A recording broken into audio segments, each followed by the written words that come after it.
चला, आज आपण अस्खलित इंग्रजी बोलण्याच्या काही प्रॅक्टिकल मार्गांवर पटकन नजर टाकूया.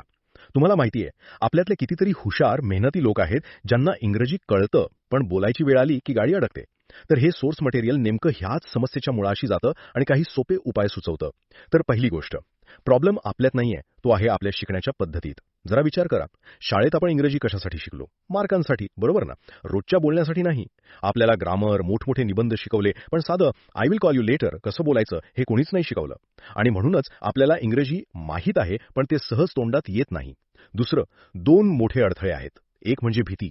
मनात वाक्य तयार असतं, पण लोक हसले तर, व्याकरण चुकलं तर, या भीतीने आपण गप्पच बसतो.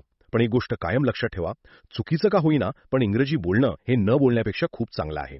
आणि दुसरी वाईट सवय म्हणजे मनातल्या मनात ट्रान्सलेशन करत बसणं. ही सवय सोडा, थेट सोप्या इंग्रजीत विचार करा. आणि तिसरं, काही अगदी सोपे उपाय. परफेक्ट इंग्रजी बोलायची वाट अजिबात बघू नका. आजपासूनच सुरुवात करा. फक्त 15 मिनिटांचा नियम पाळा. रोज 5 मिनिटं मोठ्याने वाचा, 5 मिनिटं तुमच्या दिवसाविषयी बोला आणि 5 मिनिटं रोजची साधी वाक्य परत परत म्हणा.